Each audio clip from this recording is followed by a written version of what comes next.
Hello everybody, welcome to my channel. My name is Melissa. I'm a mom here in Michigan and I am here to share all things cooking with you. And guess what? Super Bowl is coming up. Are you ready? We are getting ready. We're so excited.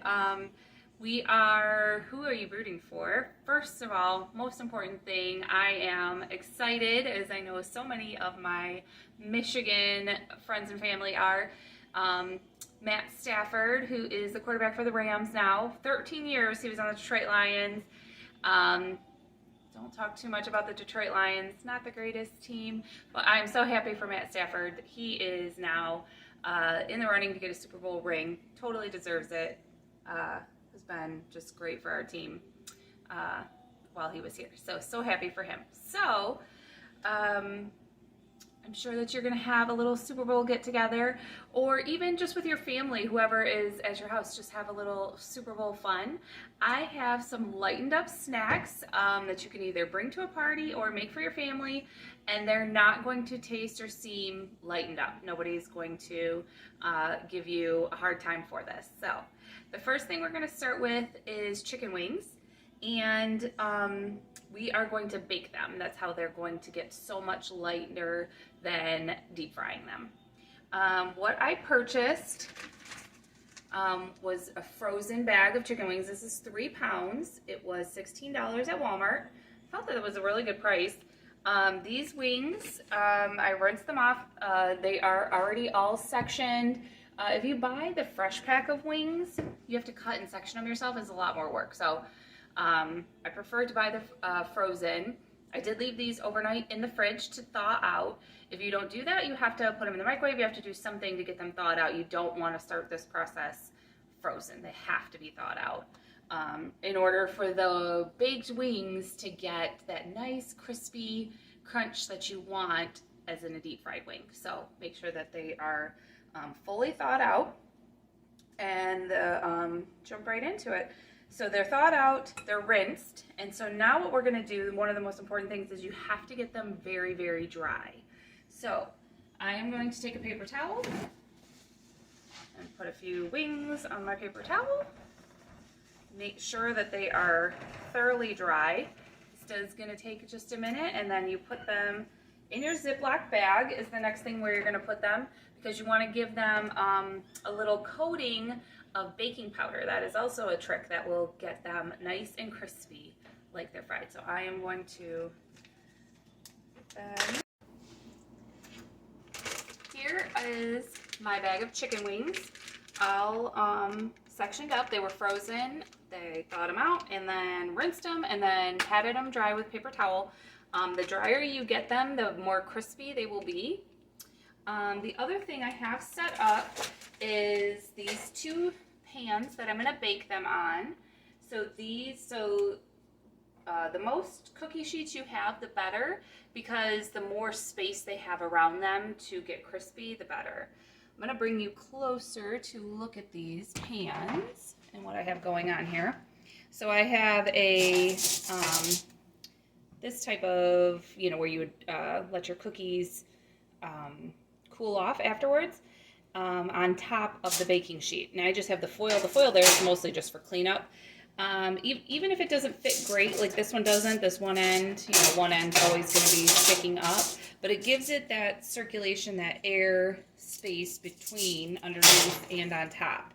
So this is definitely a big part of what is going to make your wings crispy when you're putting them in the oven, is having this kind of setup. So if you have some, hopefully you do, and you can set it up. I have my oven heated to 425. This recipe is from cravingtasty.com. Really long explanation on the website on how and why this gets crispy and everything, but it works. I know that because I've done this recipe many times exactly like this. On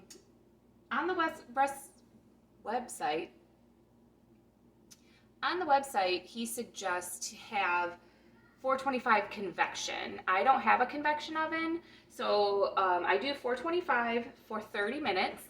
And then what I'm going to do is take a look. These are smaller pieces. These pieces definitely from this bag are smaller than like what you would get if you are purchasing the fresh and you got to cut them yourself into sections. These seem a little bit smaller to me, so I feel like 30 minutes is going to be fine. And then if they're not quite crispy enough, what I'm going to do in my oven is do the broil and just broil them. You got to watch your broiler on high for like 3 minutes, and that'll give it that final crisp to it. We're basically baking these what I would call naked with no sauce at all. And then at the end, you can use a big bowl and cover them in sauce. People could just dip them in sauce, whatever you like. I do like the traditional, so what I usually do is coat them with some red hot sauce. This isn't Frank's brand, this is an Aldi brand. Delicious. I find it tastes exactly like the Frank's in my opinion. My girls like sweet barbecue, so you could just coat them in a sweet barbecue sauce at the end and dip them in the blue cheese or ranch or whatever you like at that time. Just for a little extra safety, so my wings come off of here, I am going to spray these down. Just a little cooking spray, little insurance that they're going to work. So I've got my wings ready here, dried out. And what you're going to do, the only thing you're going to put on them is baking powder. You want 1 tablespoon for 2 pounds of 2 pounds of wings. 1 tablespoon of baking powder for 2 pounds of wings. I get 3 pounds of wings. I'm going to do 1 1/2, and I'm going to mix it all through the bag. On the website, I think it's a he, the person suggests to not put the salt, so I'm not going to put any salt. Salt tends to dry the wings out, and you don't want them dry. You just want them crispy. So that's 1 1/2.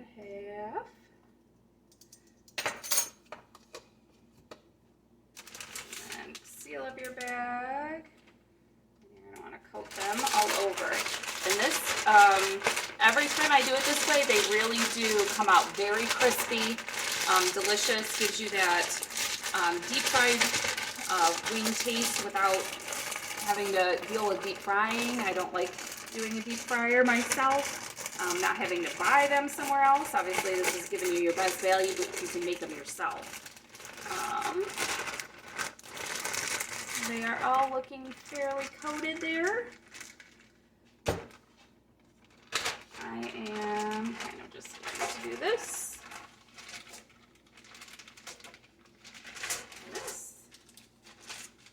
And then I am going to separate them as much as you can. Like I said, that'll give you the best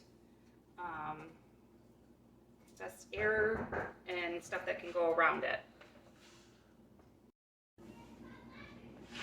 Okay, so what you want to do is you want to spread them out evenly across, and the more space you have in between, the crispier they'll get, because they're not all crowded. So if you only have one, I know it's going to take you a very long time, but really I suggest that you do it in 2 batches so that they get the crispiness. They just won't if they're all crowded. If I tried to do this much on just one pan, it would just be way too crowded. So do them in the 2 pans. So now they're going to go in the oven, 425 for 30 minutes. We will take a peek at them, see how they look. At that point, see if they're ready for the broiler, see if they need more time to cook. Like I said, these are fairly small in my opinion, so I think they're going to be right on. Here, the chicken wings are 30 minutes later. I did 30 minutes at 425. They look pretty good. They're definitely fully cooked and everything. I did use a little tiny bit of olive oil, maybe a tablespoon, and I used my silicone brush and brushed the top with olive oil. My oven is now on broil, and I am going to broil them. I'm going to keep a close eye on it. Always when you broil, keep a very close eye on it. That goes really fast. So anywhere like 3 to 5 minutes, but probably closer to the 3-minute mark. You may have seen the black part of it that's not burned. It's whenever there's an exposed bone in the oven like that. That's all that is. So I'm going to broil them for about 3 minutes, and then we will plate up our dish.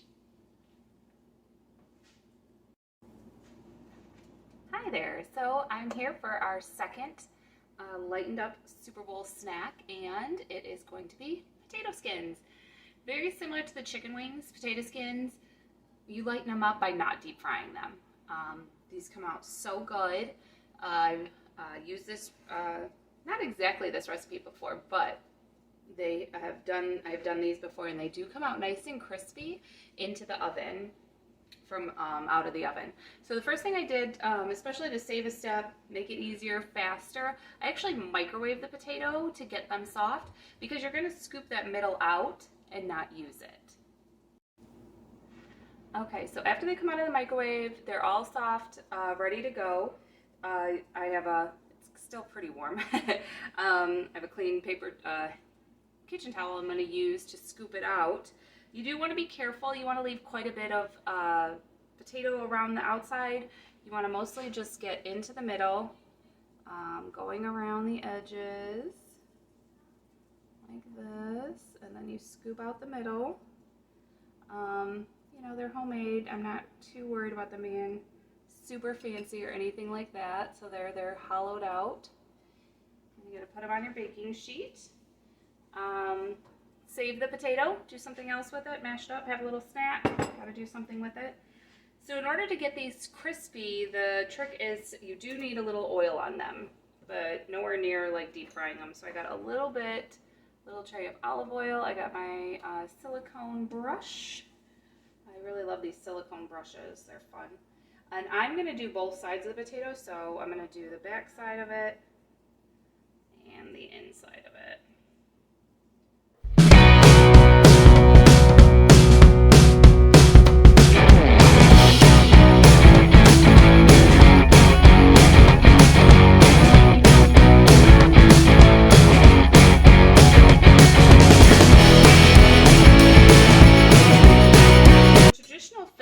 For a potato skin is going to be a cheddar cheese and bacon and green onions. I'm going to swap out the cheddar cheese and lighten it up a little bit with cream cheese.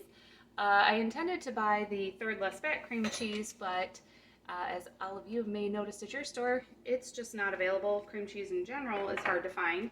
But I was able to find the original cream cheese, and I looked at it. It is lower in fat and calories than cheddar cheese. And I'm hoping to be able to get away with like 1 tablespoon. These aren't very large either, so I'm going to try to get 1 tablespoon of cream cheese in there, and then top it with 1 tablespoon. I found these when I was at Aldi. It's real bacon bits. It's for 1 tablespoon is 30 calories and 2.5 grams of fat. So I thought that was a great everything. It's ready to go. It's great on your calories, and it was a value. It was like somewhere around $1.60. So I think that's going to be perfect. And then when they come out, you top them with a little bit of green onion, and it'll be delicious. So I'm going to try to use, measure things. You know how it tells you how much an ounce is. So this is an ounce. So I'm going to try and get half of it as a tablespoon, because I also liked how the size of the cream cheese will fit nicely into potato. So I thought that was a nice little easy thing. So this is the part, I haven't done cream cheese before, but I love cream cheese. My family loves cream cheese. I think it's going to give a nice flavor to it. Let's do that. Halfway done with my cream cheese, and remembered salt and pepper, but I think I'm going to do salt and pepper after the cream cheese. Won't hurt a thing. And then put on the bacon. Get them into the oven. Okay. Just regular old salt and pepper.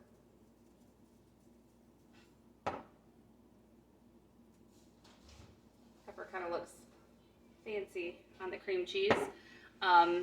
If you like that everything but the bagel seasoning, that would probably be really delicious too. You know, bump up the flavor when you're changing it up like that. You're not using cheddar cheese, you're doing something different. Use different tools that you like to bump the flavor up, and you won't even miss it. Ooh, tablespoon's a lot. I think I'm going to do, a tablespoon's going to go over 2 of them. I did use quite a bit smaller potatoes too, thinking of this as like an appetizer that you're going to be sharing. Hopefully you have lots of fun appetizers there. So you know, they could be on the smaller side. Perfect. All right. There's what they look like. I do have a little green onion to top them with when they come out of the oven. So let's put them in. And I'm going to try these at 20 minutes. I'll let you know. But I think 20 minutes will be all right. Again, they're on the smaller side. Depending on the size of your potato is going to make a difference. So let's give it 20 minutes at 425. And I will be back and show you what they look like.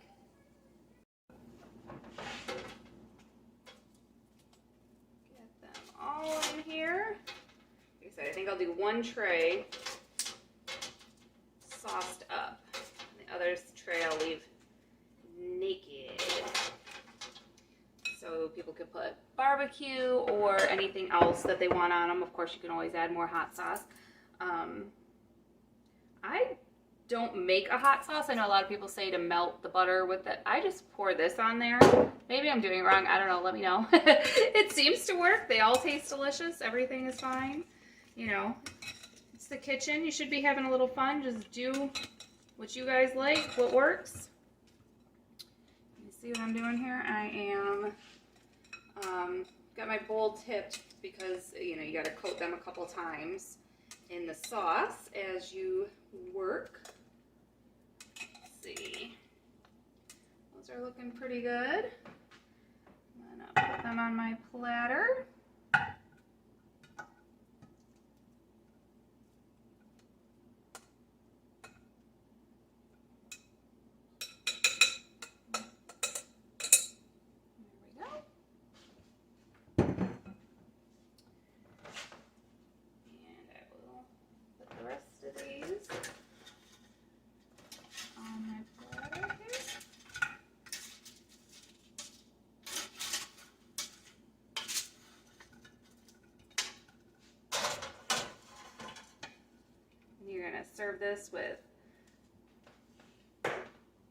Serve this with some blue cheese dressing or ranch dressing, whatever kind of dressing you like. So there is definitely ready for game day snacks. Some lightened up chicken wings and lightened up potato skins. I am try a potato skin. Crispy. That cream cheese, oh, it's a good amount of cream cheese in there. So good. And of course those bacon, that bacon is really good. In the oven, you could tell that it got even crispier. The edges got crispy. I ended up, the oven was at 425 and I ended up with the baked potatoes in there for 30 minutes. It ended up taking a full 30 minutes. And these were on the smaller side, so if you're doing a bigger potato, definitely leave more time. Wow, that potato is delicious. So I hope everybody enjoys game day. Go Rams. Hope you guys are inspired to have a little fun, even if it is, you know, you're not inviting anyone over. It's just you and your family. Have a little fun. Make some party snacks. And thank you so much for watching. Please hit the thumbs up button, like and subscribe, share with all your friends. I really appreciate all the support it gives me. And have a great day.